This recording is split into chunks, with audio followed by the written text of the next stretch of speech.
Okay guys, it is a super duper beautiful day in the bluegrass, and so I figured I would introduce you guys to Pippa. Pippa just got here last night, so this is Pippa's first day at the kennel.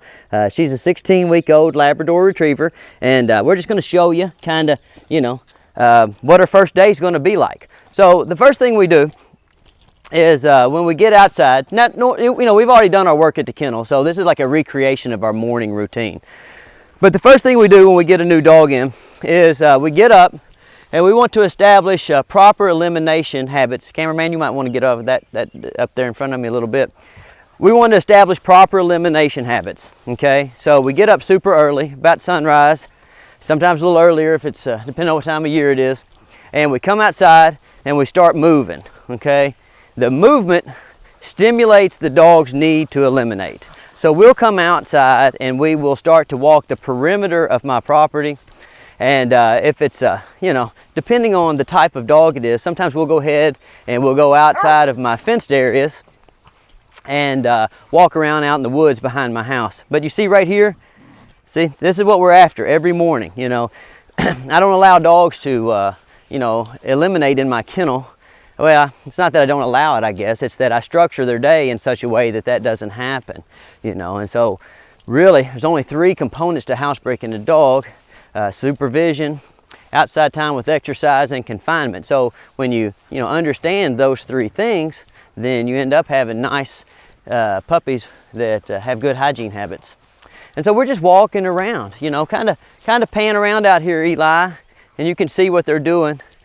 These are different dogs that are here for training, and you'll see this puppy, friendly, outgoing puppy's already found her somebody to buddy up with, okay? And Badger, look at Badger over here. He just went potty. That's pretty nice. And so we just get up and we start walking and running and having a good time, and we burn off that initial burst of energy. You get the dogs out, you get them moving, and then they're primed to learn. That's a big mistake that people make with kids or dogs, either one. Got to get up in the morning. You got to get to moving. You got to get to exercising. You got to get that blood, flowing like it's supposed to. Get that lymphatic system working properly. Look at this little dog running up here. She's awesome. And so she comes up here and catches me. And I'll give these dogs a little reward every so often. Oh, hey, I appreciate it. Very nice. So we're going to come all the way up to the corner of this field, and I'll just kind of sit here and watch. Now you'll notice that my kennel sits back over that direction, and so what we want to do is we want to encourage the dogs, from the point of view of having good hygiene, to get out and move and potty up in this area up here. That way it makes it easy to keep our yard clean and stuff. That's another good tip at your home. You want to have a routine every morning and make your dog's hygiene habits, easy to deal with. Always want to try to cut down on your labor. So we're up here and we're just walking around having a good time. And we spend however much time we have to out in this field. Some dogs, they're going to run for longer than others. Look at that basset hound right there. Okay, so she's not going to run as much as some of these other dogs because she's got to take so many more steps. Dun, dun, dun, dun, dun. A little Pomsky, like Badger there, he's going to run all day long because he's super athletic. He's got a high energy level, high endurance level, quick recharge rate. And this is just what we're doing. We're kind of letting them get out and have a preschool recess, Just running around, playing. Oh, and here comes our little girl. Now, the first few days they're here,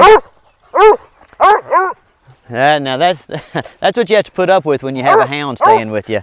They make a little bit of noise when they're happy. But so, this little dog here, it's never, hey, Daisy, it's never done quite that much exercising. So, we're not making it do anything. We're allowing the dog to learn to self-regulate. Oh, that's a fine animal. And whenever she checks in, I give her a little reward. Because what I want her to understand her day is going to look like when she comes out here to stay with me is we're going to get up and we're going to do some fun stuff. Yes, we have some work to do.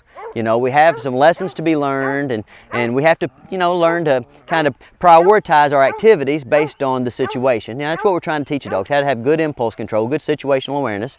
But for the most part, like I'm going to, you know, be out here hanging around with her, and we're going to learn by doing. As she does better, she's going to get more attention, she's going to get more rewards, she's going to get more activity to hang out and play with the other dogs. Dun, dun, dun, dun, dun, dun, dun, dun.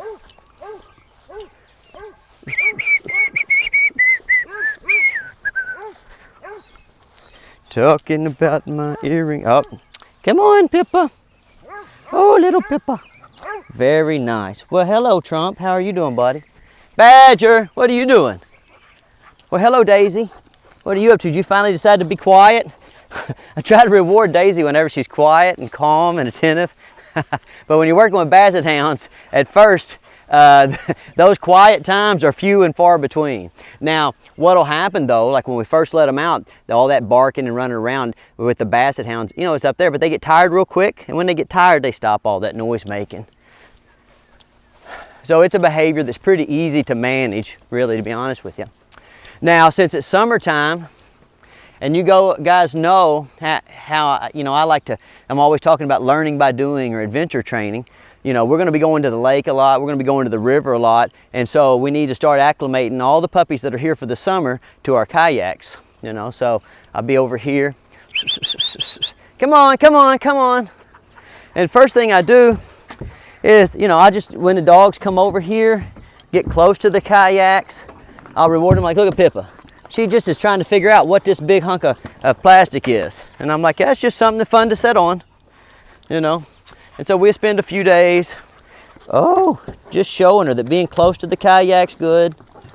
Oh, very nice. Oh, very nice.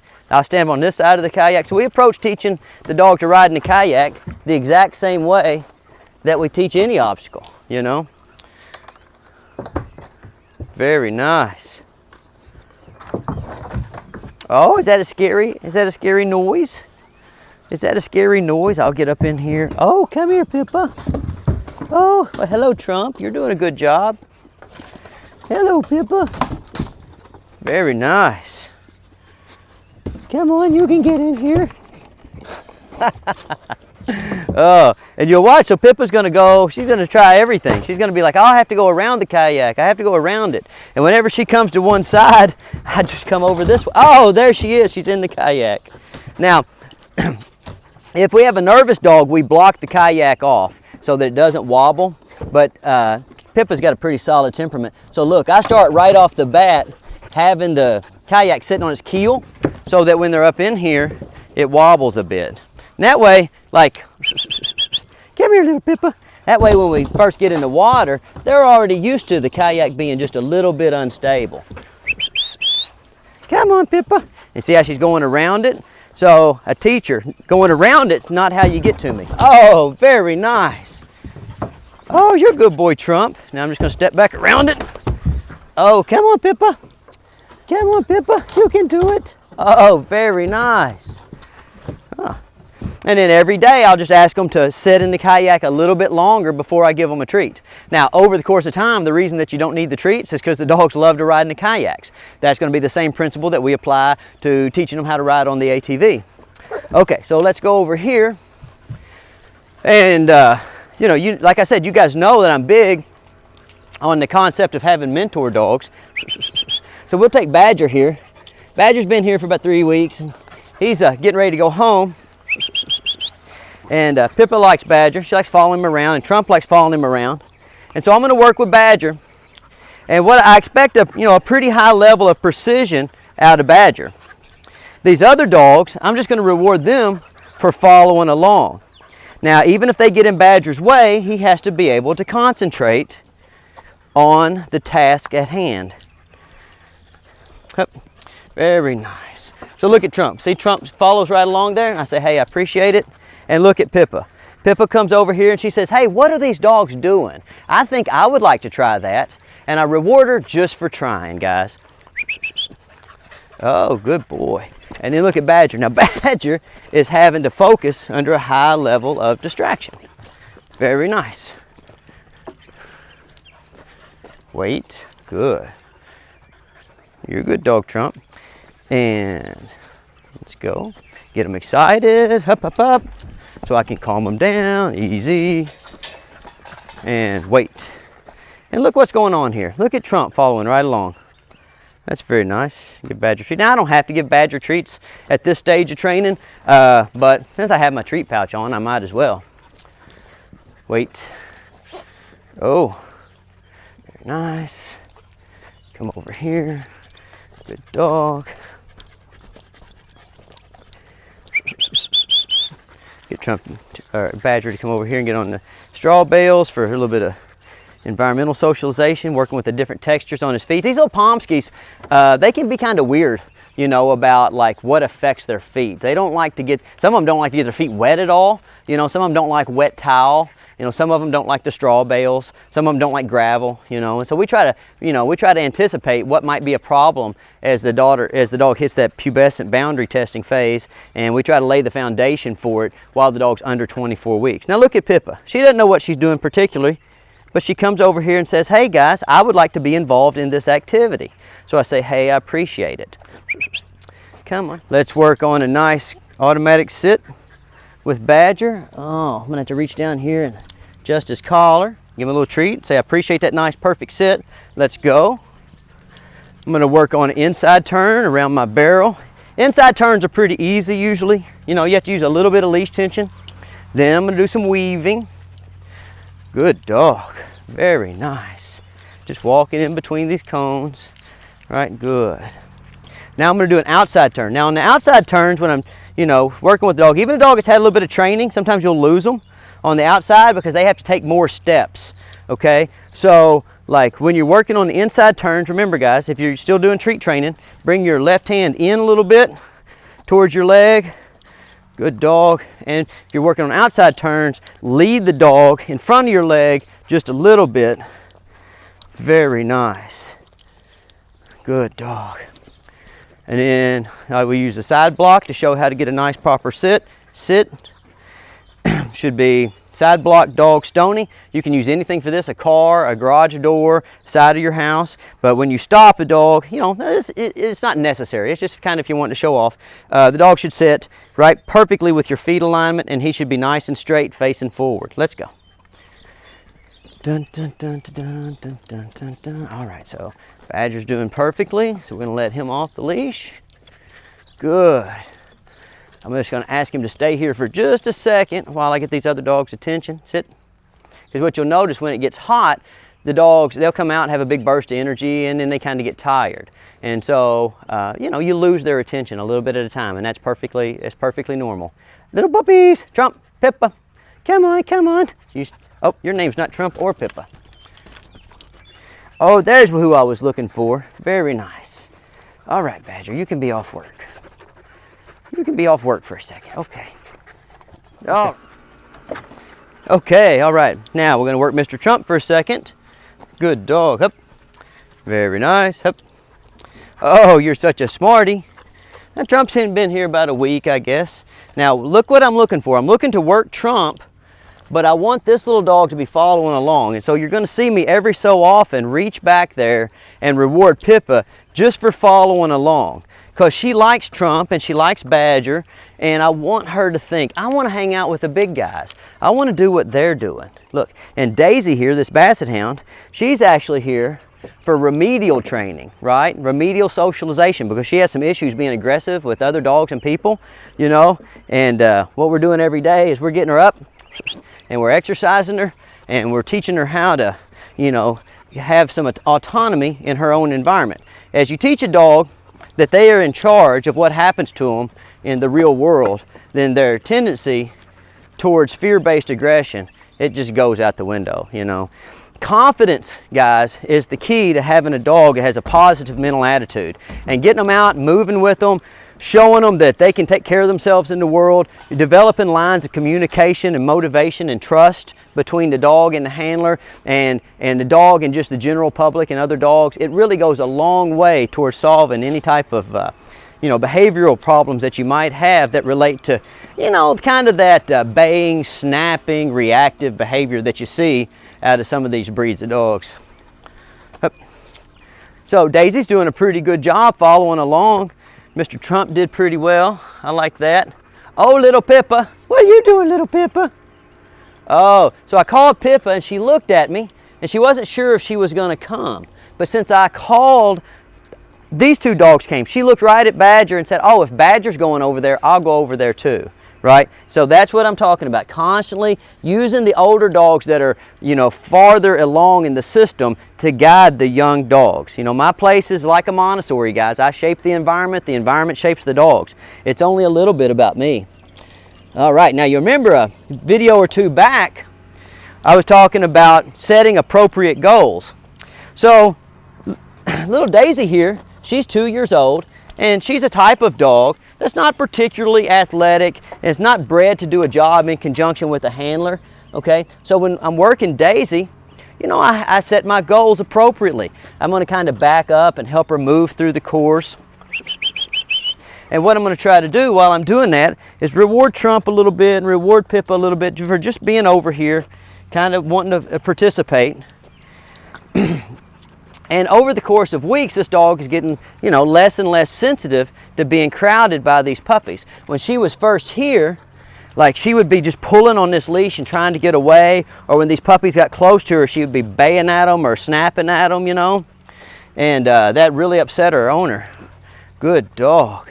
So we've got her working a little bit now, showing her how it's in her best interest to join in the activities. Very nice. So those dogs get rewarded. Very nice. Here comes Badger. He gets a little treat. Very nice.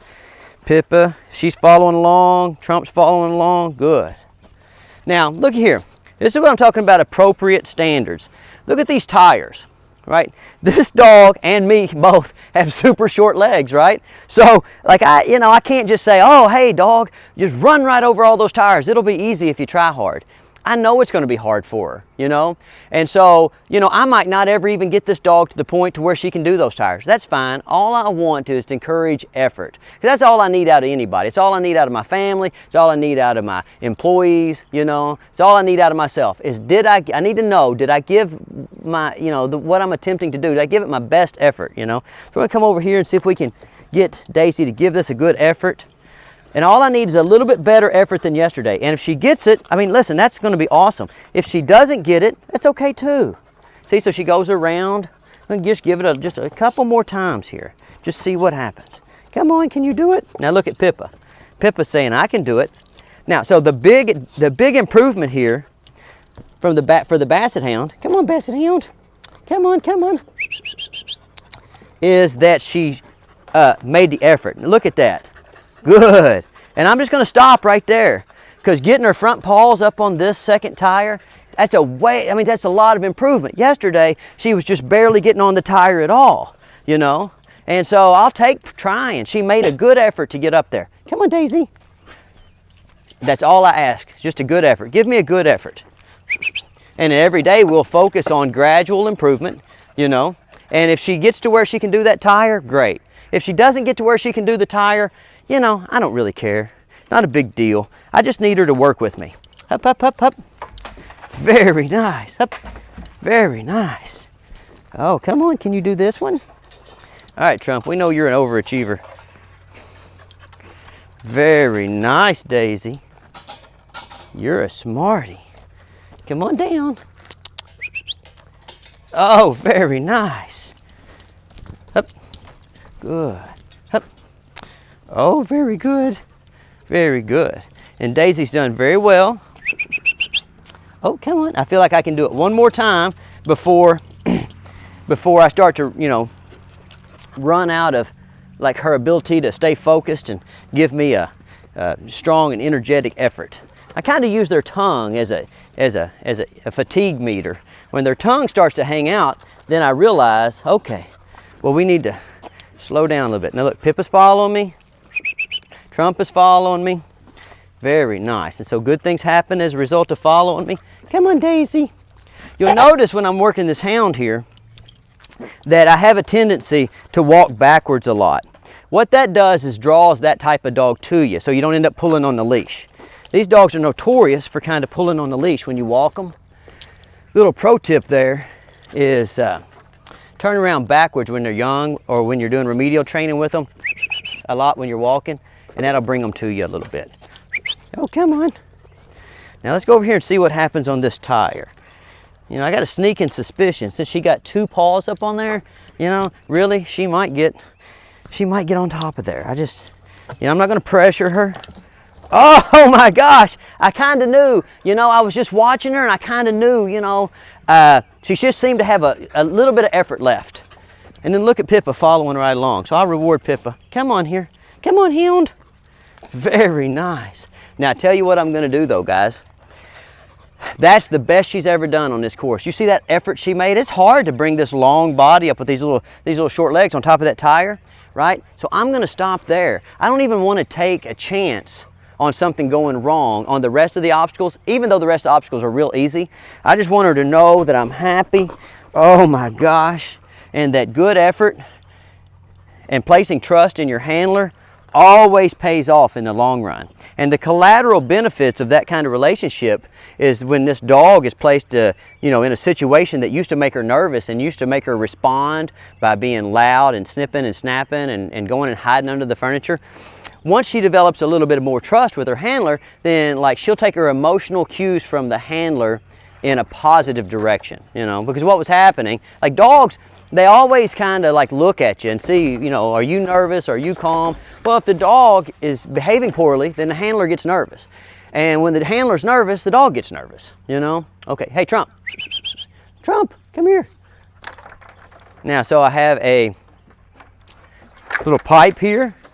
And just whenever I walk by that pipe, throw a few treats in it, acclimate the dogs going in that tunnel like that. Good. I just go from one end to the other. Say, hey, I appreciate it. Not making them. If they choose not to go in there, that's fine. But what really happens is when the young dogs see the older dogs do it, they're just like, hey, it's like a kid in a cave. You know, they see the other kids go in the cave and they're like, oh, I'll go. Come on, Trump. Come out of there, dude. Oh. Now we got one more thing. Little Trump. Come here, nerd. Oh, come here, nerd. So I got one more thing I've been working on with Trump. Oh, is we're just kind of walking around. And I just take my left hand and I kind of move it out this way. Good. Because his owner kind of wants a cool, kind of a dog that'll jump into that service heel position and maintain that position. Wants to just be able to have a couple of little show-off things. So, guys, if you want to throw something cool into your routine every day, just watch. You're basically just teaching the dog to maintain a position relative to your body. It doesn't take any effort. Just a few seconds a day will get it knocked out for you. Good dog. Come on, dude. Come on, nerd. Woo, just kind of spin around like this. Oh, very nice. Take a couple of steps and then, oh, kind of go back the other direction. Oh, that's pretty fun. Good dog. All right. So we got some pretty good work out of those dogs. And Pippa is laid up over in the shade, right? Okay, so is Pippa done? Well, she might be done, right? But I'm gonna call her just a little bit and I'm gonna take walking out back in my field. And what I'm thinking is that like when the other dogs start coming, she'll come. Come on, dogs. Come on, dogs. Come on, come on.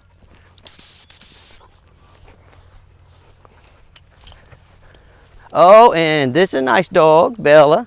Bella's also here from having some anxiety issues, and we've about exercised the anxiety right out of her. Oh, come on, come on. Oh, there's little Pippa. Little Pippa, you can come on. Oh, and look at this nice happy come that I get. You see? Because she's not just coming to me. I'm not bossing her. I'm not making her come. But like I called the dogs, all these other dogs run over there and they're real happy. So Pippa says, well, I'll do what the other dogs are doing. And then as a result of doing what the other dogs are doing, she gets rewarded and she gets a lot of attention. Oh, that's a good dog. And next thing you know, we're done. That's it. That's what a puppy's first morning at my kennel looks like. All right, guys, see you next week.